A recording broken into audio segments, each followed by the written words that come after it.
Ben Folds, less the 5 right there. Fred Jones, part 2. And just because that occurred to me, it's about a reporter that got fired. Wait, what? Really?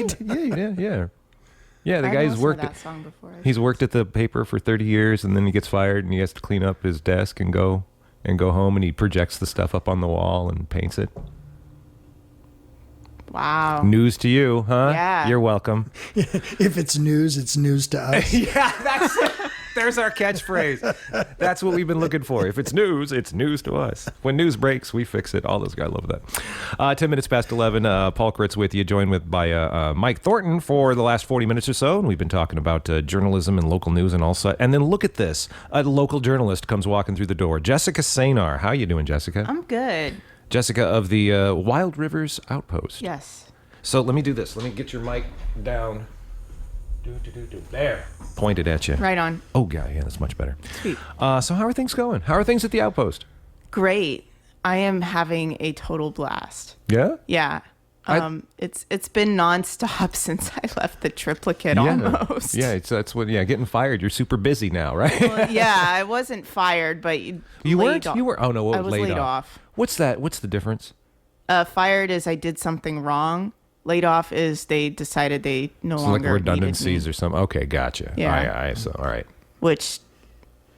Okay. Yeah. All right. Yeah. Okay, so you're laid off, and then you were laid off for all of what, like a weekend, 2 days. 2 days, and then you got this gig. And yeah, what I love is that news now, local news isn't just Wednesday, Saturday, because I wake up, I look, and there's another. How many articles have you written so far? And I guess it's been what, a month? It's been 3 weeks. Okay, 3 weeks. Roughly. Yeah. I don't know. A lot. I can tell you a lot. A lot, yeah. More so than had you worked those 3 weeks with the workflow at the triplicate. Yeah. Yep. Has it changed your coverage at all? Just the different scene, the different. The only thing that's changed, and it really hasn't changed that much, is for example, the prison story. Mm-hmm. And I wrote a story about a week or two ago about a woman that was sentenced to 69 years and 8 months in prison because she shot at sheriff's deputies. Those would have been Tony stories at the triplicate. Mm-hmm, mm-hmm. I wouldn't have. They would have been off my beat, but like my beat is whatever mm-hmm. right now, which is kind of cool, and it's cool because I'm learning new things, or I'm relearning new things. Okay, like what sorts of things? Just how the prison system works. Yeah. How difficult it is to get a public information officer to call you back. Yeah, that. So, I mean, in the past, like workflow, and I've sat in one of my favorite things to do in my entire life are just editorial meetings. I love those, and I've had a few different like venues and opportunities to spend time in editorial meetings of different publications and things that I've written for. The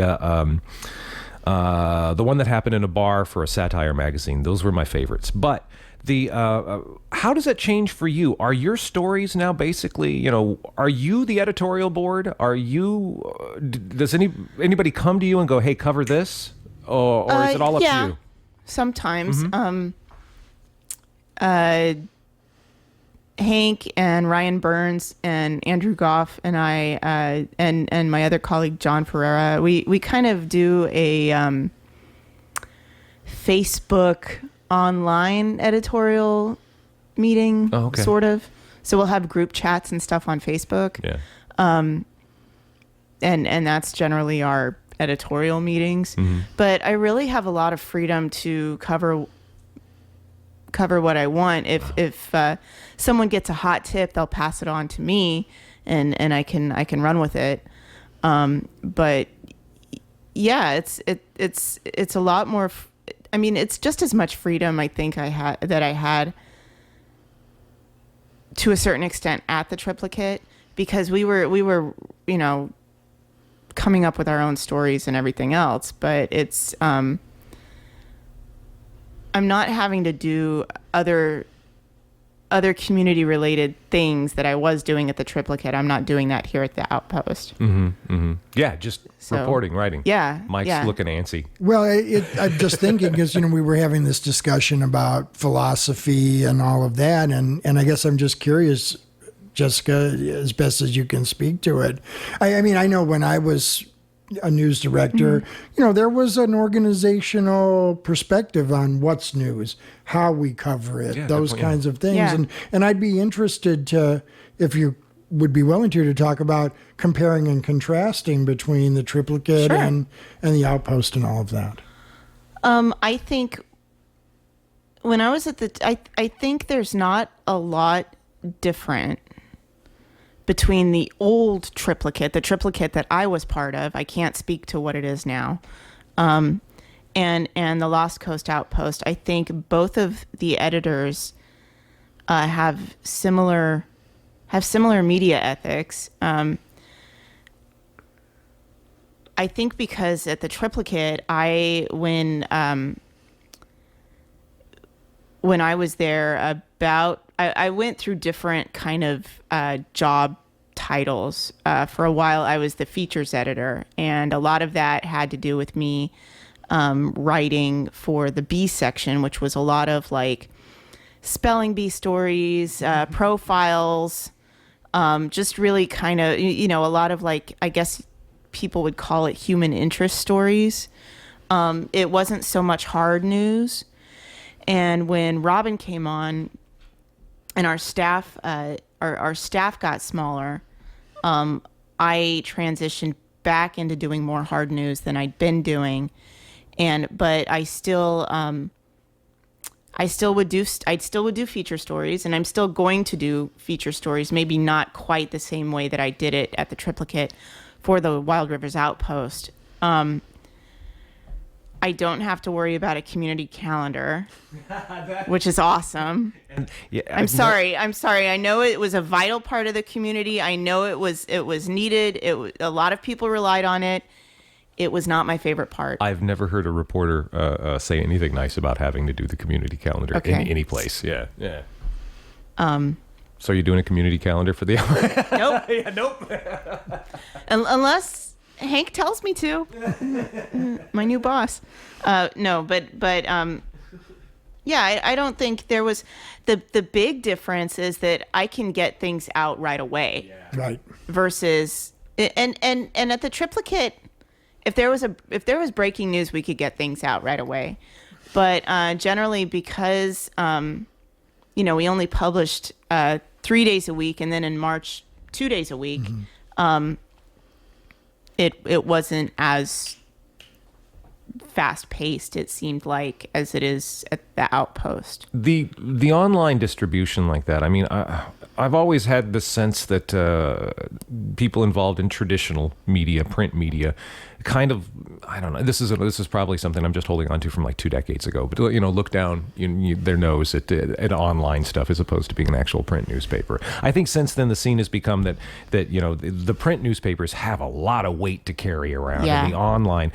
Have you seen a difference in that regard? I mean, as far any idea what circulation, how many clicks? Is it a viable option being a digital? For us, it is. For us, it has been. Us being the Wild Rivers Outpost. We got over 1,000 likes on Facebook. Nice. Wow. Yeah. Wow. Okay. That's pretty quick to do that. Too. It is really quick to do that, and it is part of a larger network of news coverage. It too, is. Which The Wild Rivers Outpost is a sister publication to the Lost Coast Outpost, which has been down in Humboldt County for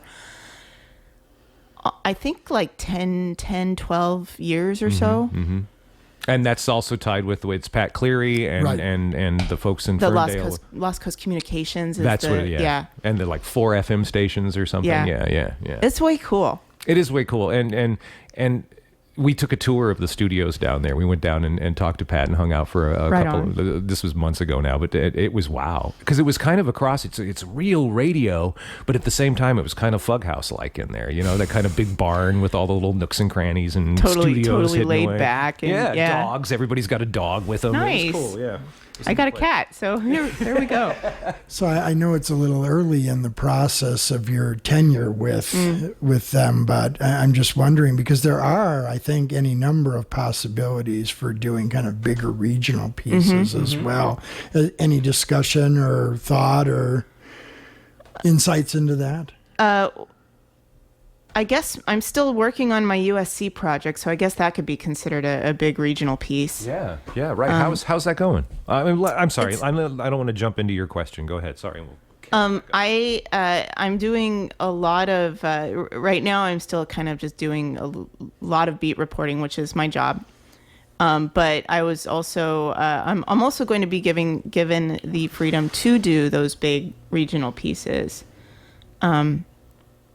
And right now, I guess that is my fellowship project still.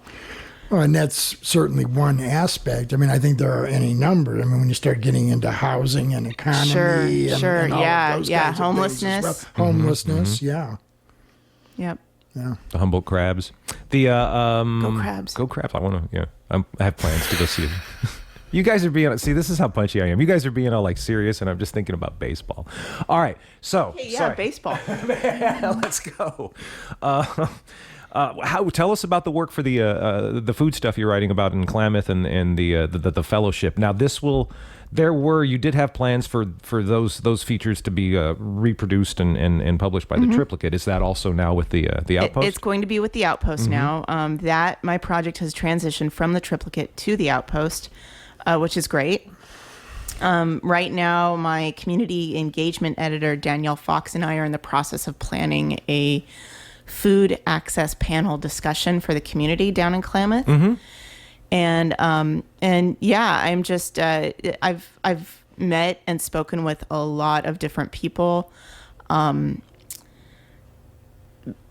Susan Maston is one.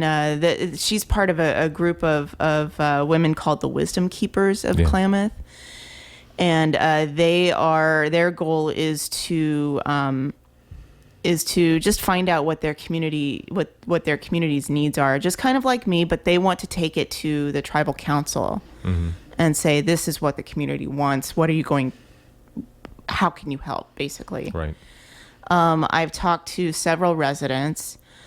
A lot of them, one of them that I spoke with, her husband's on disability. He's broken his back a couple of times, and he's got osteoporosis in his spine. And they go down to Eureka every 5 weeks or so. They make the rounds to Winco, Costco, and Cash and Carry. Fill their car up as much as it'll go, as much as they can, and then take it back to Klamath. And that's pretty time consuming. It takes the entire day for them. That's so 19th century too, riding into town for provisions. Yeah.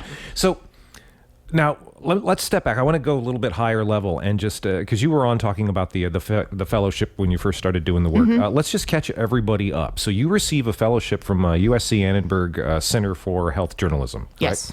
Right? To study what precisely? Food insecurity in Del Norte County, specifically in Klamath. And this was an idea that you had pitched. It was. In order for the fellowship. Yep. And I had to write a proposal. Drive your car into a tree. I didn't. I didn't drive my car into a tree. I drove it into a guardrail. There, a guardrail, but it resulted in what's her name again? Lisbeth. Oh, God. Lisbeth. Yeah. it's a. She didn't drive it into the tree because she wasn't on Wonder Stump. Exactly. Not driving on Wonder Stump. This was just plain old 101. But yeah, I just remember that because you were. I remember the trip. You were posted on Facebook. Yeah. You're going to get clothes because you're going to Southern California for this Annenberg thing. And I hadn't had nice clothes in a really long time.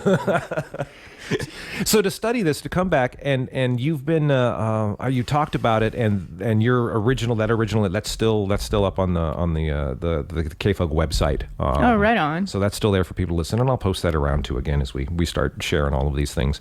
But studying availability, food scarcity, food desert sort of thing in Del Norte County, Klamath specifically, and there are a lot of any local who thinks about it, you can see okay, yeah, what's available in Klamath? Everybody knows what's happening down there. Can you shop for a family and live healthily at the Paymay? You know, and then they try to do things. It's a very intricate scene. You had originally you had concerns about just how to get public input from Klamath, where to go, where to set up. What sort of inroads have you made in that sort of dispersed community down there? The post office? Really? Yeah. Paula at the post office is awesome. Okay. We set up a table out in the front. My community engagement editor and myself did that for about a week. We went to Klamath every single day for the week that she was here. Wow. And I've been going every weekend or so since I started my project.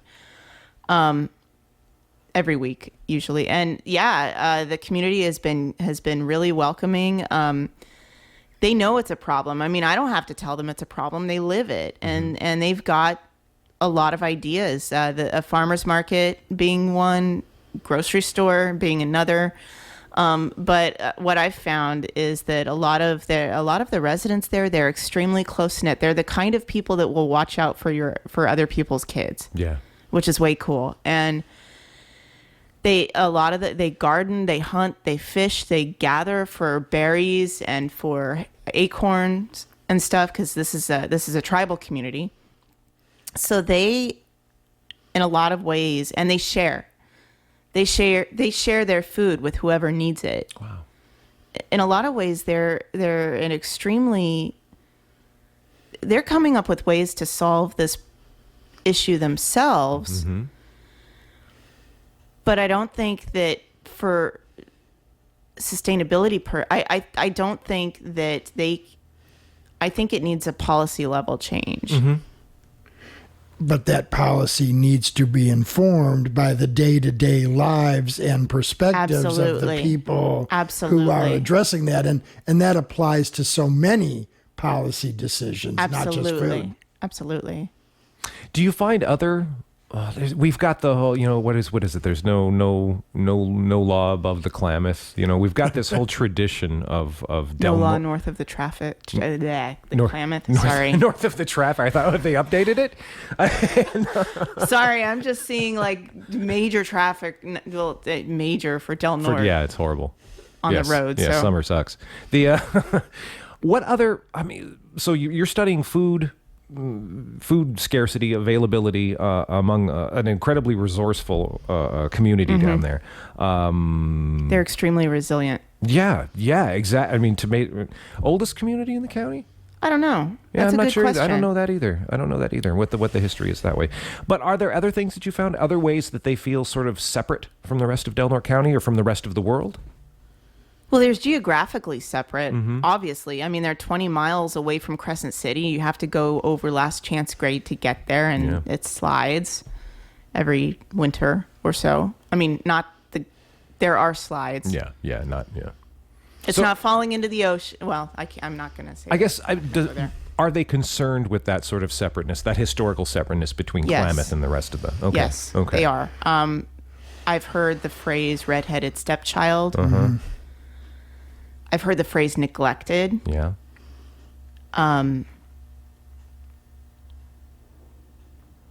Especially when it comes to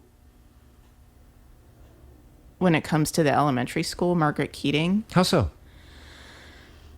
Margaret Keating is it's got some of the worst test scores in the county, for one thing.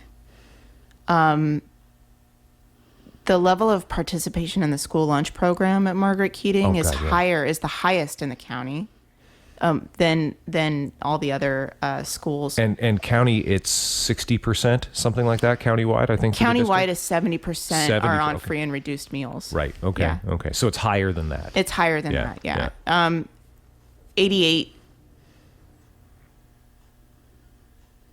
88% of Margaret Keating students take advantage of the meal program. So yeah, it's a big deal, but again, Margaret Keating is just like the rest of Klamath, extremely resilient, extremely close knit, Very familial. Yeah. Yes. Yeah. You go to Margaret Keating, you immediately sense that you're walking into kind of a family dynamic situation. Yeah, which is way cool. I got that from doing school pictures. I got Yeah. kind of an insight into every school in the district. Yeah. And Margaret Keating was different, and it was something special. Yeah. And John Inman, who isn't with us anymore, who passed away just a couple of years ago, young man. It was tragic. He was the principal, and just it was like a big brother walking through the hall. He's a young native guy, and he's walking and addressing people by their native names and talking and. That we go to do school pictures, and like 2/3 of the kids are out of school because it's brush dance weekend. And I'm like, wow. And just, everybody knew everybody, and I got the sense that everybody was looking out for everybody there too. Absolutely. Yeah. Yeah. It's a special scene down there. That's how they're strong in Klamath. It is definitely a special scene down there. Yeah. I love Klamath. I mean, I've really come to admire and respect them. Yeah. You know, Hold on just a sec. It is 11:30. You're tuned to KFUG Community Radio. Paul Kritz, Mike Thornton, and we're joined live in the studio, Jessica Cejnar. Go ahead, Mike. I was just thinking about the fellowship again, and sort of the structural aspects of it, because I'm assuming that when you initially applied for this fellowship, part of that application, of course, was that you had a position as a reporter with the triplicate. Yeah. And so, you do this, you get the fellowship, and then that changes. Yeah. And I'm just curious what that process was like. Does that make sense, what I'm asking? Yeah, kind of how they reacted. Yeah, and then how you negotiated all of that. They were extremely Michelle Levander, she's the director of the Center for Health Journalism, my community engagement editor Danielle Fox, and I have a senior fellow named Amy DePaula. They were extremely supportive. I kept them up to date as to the bankruptcy, the decision by Western Communications to sell all its assets, the fact that we were bought out by Country Media and we didn't really know what was going to happen. I kept them in the loop for all of that, and they helped me shop or figure out how I would shop my piece to other publications. Luckily, I didn't have to do that, which is way cool. And yeah, they were totally supportive. Held a brainstorming session with me. They were great. And this may be too pointed a question. I'll ask it and you can answer it however you'd like. Did the fact that you had this fellowship come up at all in this transition period? I mean, was it, not at all. Nope. Nothing had come up at all in this transition period as I remember. We didn't know right? what was going to happen. They didn't tell us. They didn't give us any kind of heads up. Okay. All right. I'm just curious because, it would seem to me, maybe it gets back to our earlier discussion, but it's like, you have this, well-respected, reporter who, is doing all this and has this connection to the Annenberg School at USC. It's a feather in your cap. It's like it's a real feather in your cap. And really connecting you to a very well-known, well-respected entity about an incredibly important issue in this community, and yet that isn't even part of the equation. Right. And see, that's the kind of thing that if you're going to promote yourself as, we're going to be good stewards of local reporting, and then you do this and you don't even address it. I'm sorry, that just doesn't make any sense. But anyway, that's my opinion. So. You've gone all beyond that though, right? You've been too busy to sit and stew about all that stuff. Yeah, I mean, yeah. Yeah. I was noticing, thinking about the difference in coverage. We were together at the Lights for Liberty candlelight vigil, and you had covered that day, both that, or was it that day and the next day, both that and the Point of Honor dedication. Yes, I did. And in the triplicate, we got one of those. Right. And I thought, okay, well, there you go, right there. We got, they did the Point of Honor thing, but they weren't at both. And here you are at both. And I'm going, all right, I can understand as a community, this is great, between different news outlets and, wannabe news outlets like KFUG, where we can kind of team together and cover the whole community in the course of a 24-hour period, and you're doing it yourself. So thank you for that. You were the one place to get both sides of the Del Norte coin that weekend. Oh yeah, I guess I was. That was awesome. You scooped both of us too. Not scoop, but yeah, outcovered both KFUG Well, and that's the not Triple K. that's not my end goal, but if I could do that, that's icing on the cake. So what other stories are you following? What's coming up? What's coming up is I want to continue with the Wonder Stump thing. I'm still looking into the suspicious substance at Pelican Bay State Prison.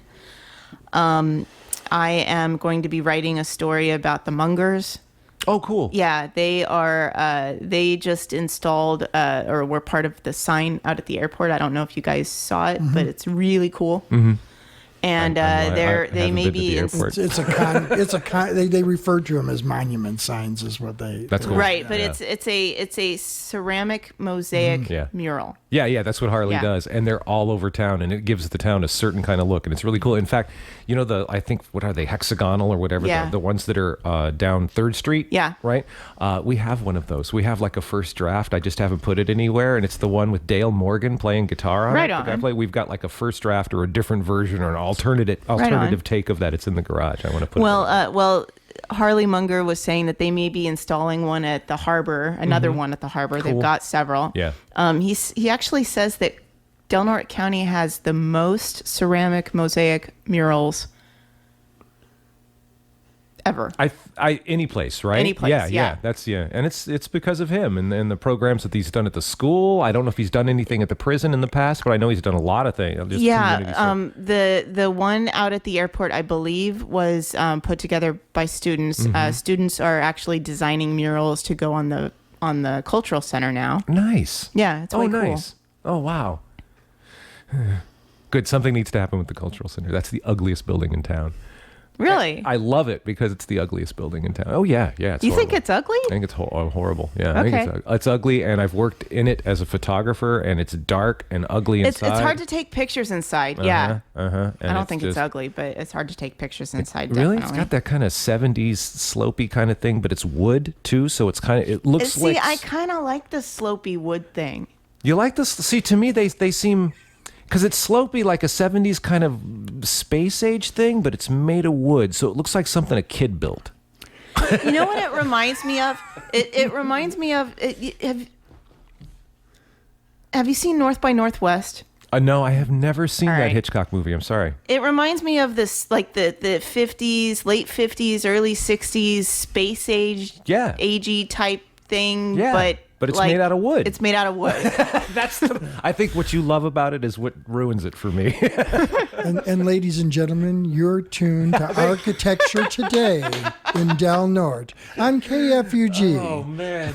Don't get me started on community health. That's the poorest designed building in the whole county too. Can I go back to something about news coverage? Is that okay? Yeah, okay.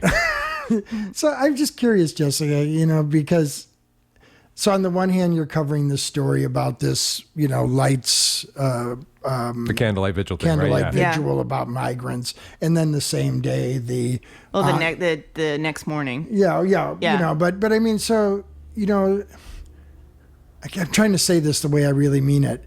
So we have this community where these two kind of things that are going on, where they're often seen in opposition. Yeah. Does that make sense? It's too bad that they're seen in opposition. Well, I don't think they should be, but it seems like they are. And so I'm just wondering, when you're out kind of covering this stuff, do you think of things like that? And, what's your perspective on all of it? Like the Meta Del Norte issue? Yeah, Meta Del Norte. Yeah, right. I have to say I did think about that. Okay. I don't know.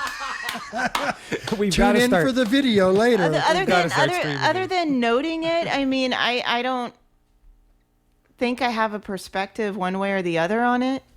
I mean, I wish I kind of had hoped that the candlelight vigil had a great turnout. I kind of was hoping that maybe some folks that were at the dedication, the monument dedication, would have also gone to the vigil, but that's pretty much my only thought.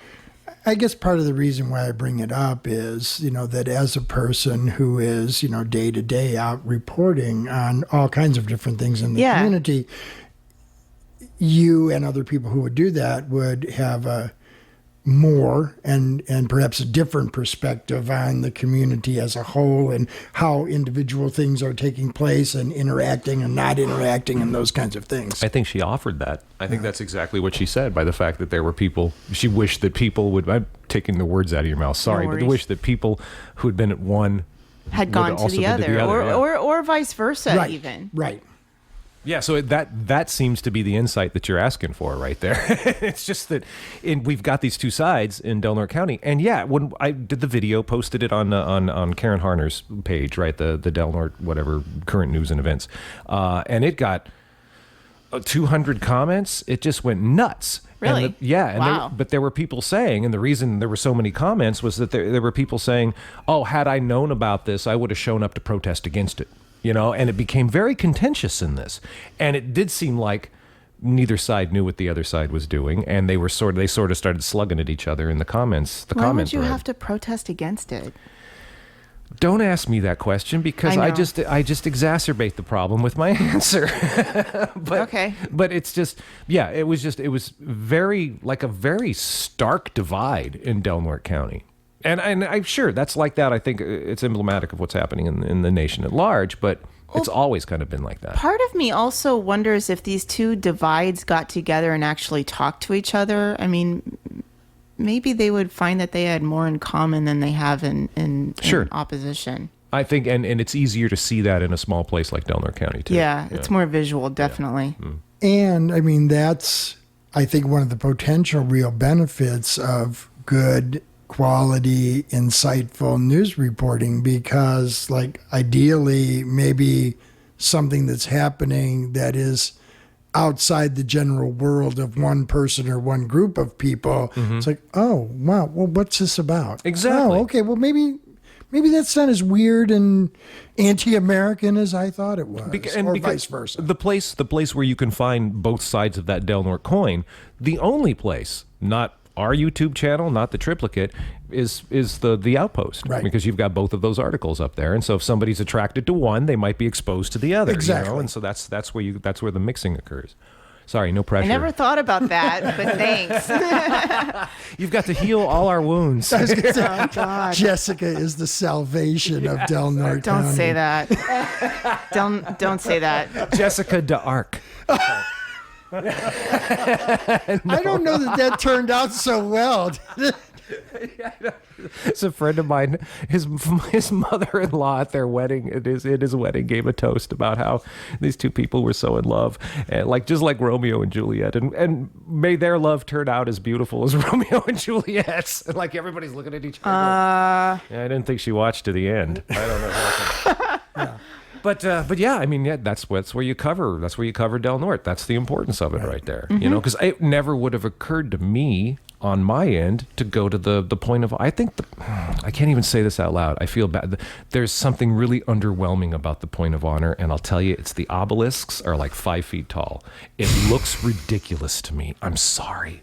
I get the sentiment, rah, rah, war, but no. And that's the first time I've ever uttered that publicly. So that's it for me in this community.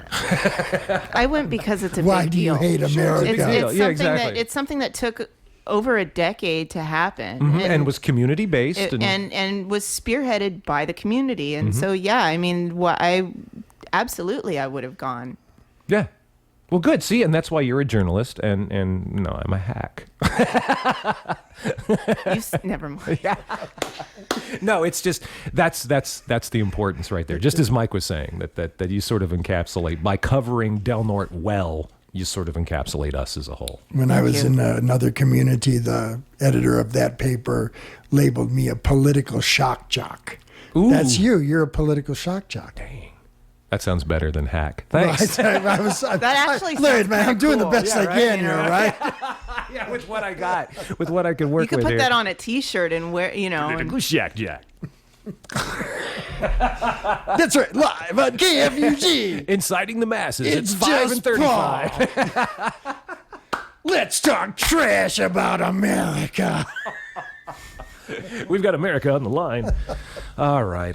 That's enough of that. 11:43 the time. You're tuned to KFUG Community Radio. Hi, Paul Kritz on this side. We've got Mike Thornton and Jessica Cejnar from the Wild Rivers Outpost. Is the Wild Rivers Outpost going to be its own website at any time, or is it... It is its own website. Really? Is that a link? Because it Yeah. just looks like a tab on the other website. wildrivers.lostcoastoutpost.com. I guess so. So that's actual. It looks like I'm going to a different page, but I'm actually going to the website. Excellent. That's cool. I think that's what. Yeah, if you see a seal that looks like it's shooting light beams out of its eyes, that's the Wild Rivers Outpost. Okay. So what's up with the seal and shooting light beams out of its eyes? I mean, Yeah. like that's like trippy, right? Yeah, I'm going to call for help if I see that. Actually, that's. I like the seal with the light beams out of its eyes, but I don't know. I mean, I'm not opposed to a Yeah. seal with light beams shooting out. se. Yeah. I mean, like, could you It's- get like a it's- shark with lasers on it's its head? Well, Her new bosses correct are me- listening to this yeah, and they're no going, kidding. "Oh man." Correct me if I'm wrong, but I don't think the Marine Mammal Center treats sharks with laser beams out of its heads. I don't think they treat seals with lights coming out of its eyes. And they'll do it all Hank, for if you're $1 listening, billion. I like the seal. It's okay. Okay. All right. One thing I can assure you is Patrick Cleary knows the difference between my voice and your voice. Yeah. That's, Sure he does.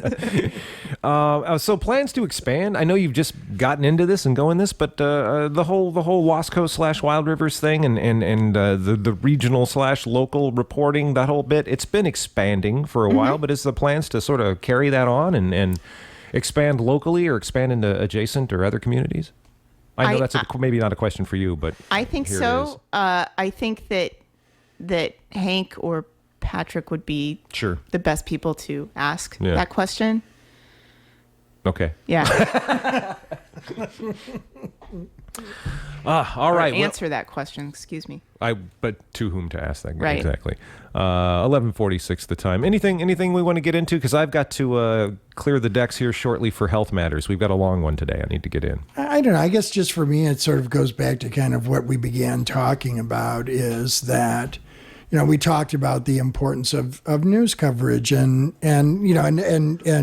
jokingly, with Jessica to some degree about, her work and the crucial role she's playing, which she is. But it gets back to this thing about country media and the triplicate, because it is that important. We are that kind of community, as are many other communities. And so if you're going to come in and purport to do real journalism that is designed to benefit the community in all the ways that it should be, then it is incumbent upon them to show that they're actually going to do that. Yeah. And to be transparent and public about how they're going to do it. Mm-hmm. And left, right, up, down, right or wrong, everybody here in Delaware County is concerned with this. At least everybody I Absolutely. speak with. Yeah. This is important to all of us. Yeah. Jessica, anything you'd like to add? The community needs a source of community news, and I'm happy to continue to be that source or a source. No. Yeah, and we're happy that you're continuing in that role as well, and that you didn't have to leave and go Yeah, someplace else. that to do would this. have been really crappy. Can I say crappy on the radio? No. Oh, okay. No, of course you can. That's fine. Tune in after 10 sometime and see what happens on KFUG. Yeesh. All right. Jessica Cejnar from the Wild Rivers Outpost. Thanks for joining us today. Mike, same to you, man. What do you have coming up Thank you. Monday? I'm Denise Doyle Schnacker is going to be on. We're going to talk local stuff, and then we're also going to be talking with a local pharmacist about issues related to opioids and other drug issues in the community, both legal and non-legal. So I'm hoping it's going to be a really interesting, locally focused show. Right on. And the RX Safe Del Norte just received, I believe it was $75,000 They for their did, efforts? Yeah. and we'll certainly be discussing that again as well, and hopefully a broader discussion about the roles that pharmacies play in our healthcare system and our drug distribution system. That's coming up on Public Process. That'll be Monday from 11 to 1 right here on KFUG Community Radio.